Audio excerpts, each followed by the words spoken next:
Morning dears. बात करते हैं आज गोल्ड के पोजीशन की। पहले हम अपनी कल के एनालाइज देख लेते हैं। कल हमने जब गोल्ड को एनालाइज किया तो यहाँ पर था 2345 के आसपास, और मैंने ये कहा था कि यहाँ से अगर ये अप जाता है तो ये एरिया इंपॉर्टेंट होगा 2358 से 60 वाला। अगर ये ब्रेक ना कर पाया तो यहाँ से सीधा नीचे आ सकता है, ये एरिया इंपॉर्टेंट होगा। और अगर इस शेडो से ऊपर अगर क्लोज कर जाता है H4 तो वेट करिएगा, ये दोबारा आएगा नीचे 2330 वाला जो सपोर्ट जोन है इसको, और अगर यहाँ से ये सपोर्ट लेता है तो ये दोबारा अपसाइड जा सकता है, और अगर इसको ब्रेक कर देता है तो फिर ये और मजीद नीचे जा सकता है। तो मैंने ये कहा था कि इस एरिया में आप बाइंग मत करिएगा, ऊपर के एरियाज में 4-5 से अपसाइड जितना भी एरिया है बाइंग ना करिएगा। अगर अपसाइड से जहां से भी रिजेक्शन नजर आती है वहां से आप सेल करेंगे ज़्यादा बेहतर है, क्योंकि अप जा तो सकता है लेकिन जितना जाएगा उतना नीचे आ जाएगा। और नीचे कहाँ तक आता है ये लेवल, जैसे मैंने बताया था कि ये वाला एरिया जो है ब्रेक है, 30 वाला भी ब्रेक है, तो कोई पता नहीं है कि ये फास्ट जो है वो यहाँ पर आ जाए और एक ऐसे लेट हो जाएगी, क्योंकि हमें एरियाज के हिसाब से ही काम करना होता है। मैंने कई बार ये चीज़ बताई है कि हमें ट्रेंड का पहले से पता होना चाहिए कि हमने करना क्या है, सेल कहाँ से करना है, बाय कहाँ से करना है। ये एरिया मैंने आपको बताया हुआ है कि इस पूरे वीक में जो है वो तकरीबन बाइंग के लिए रिस्की रहेगा। अब मजीद सेटअप के लिए इसको नीचे के एरियाज टेस्ट करने होंगे।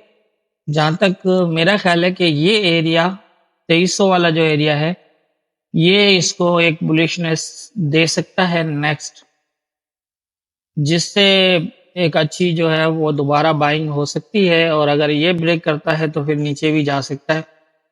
अब यहाँ पर मार्केट जाहिर है, एक तो मसला ये है कि कोई लेवल नहीं है अपसाइड, और सेकंड ये है कि यहाँ पर जो भी है लेवल्स वगैरह जो हमने लगाए हैं तो ये हमारी अपनी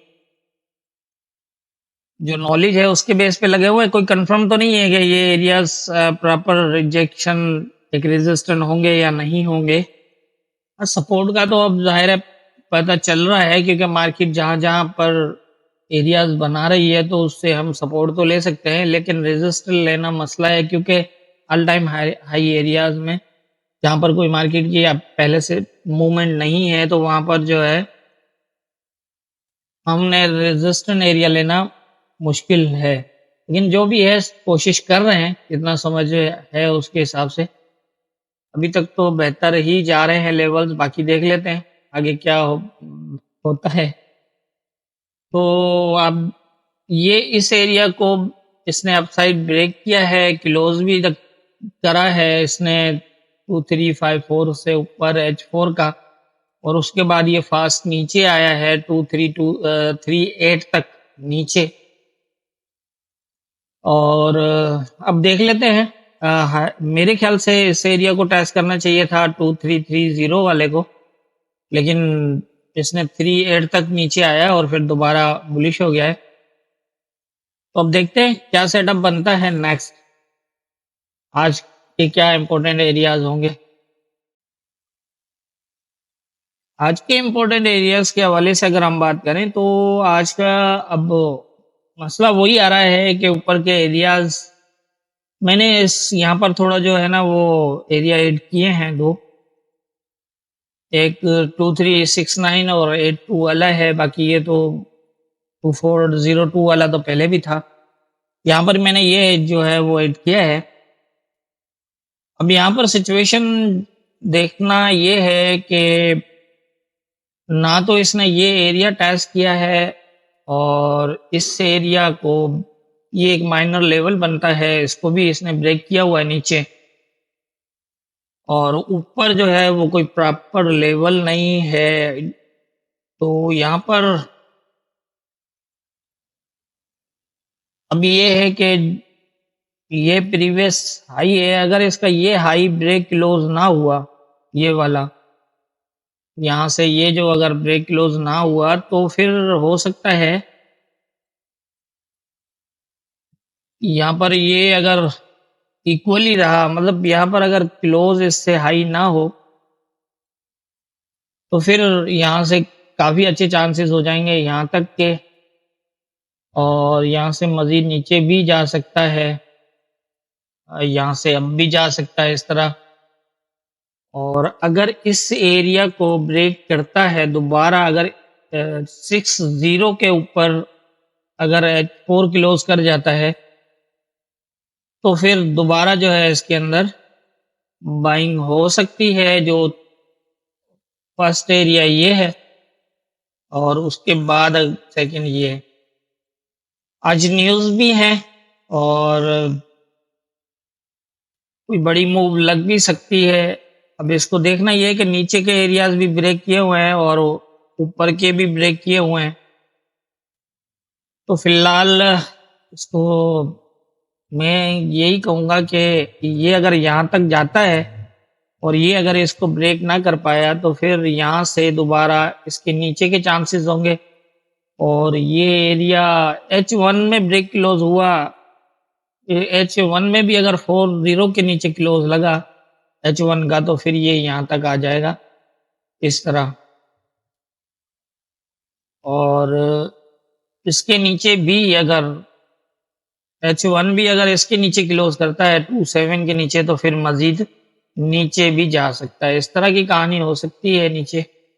और अपसाइड जो है वो अगर ये ऐसा करता है कि अपसाइड 60 वाला जो एरिया है इसके ऊपर अगर H4 का क्लोज करता है और ये दोबारा नीचे आता है यहाँ तक या फिर यहाँ तक, तो यहाँ से फिर दोबारा जो है यहाँ तक या फिर इससे ऊपर तक भी बाइंग हो सकती है। यहाँ तक भी हो सकता है और ऊपर भी जा सकता है। लेकिन ऊपर की बाइंग जैसे मैंने वीकली में भी बताया था, और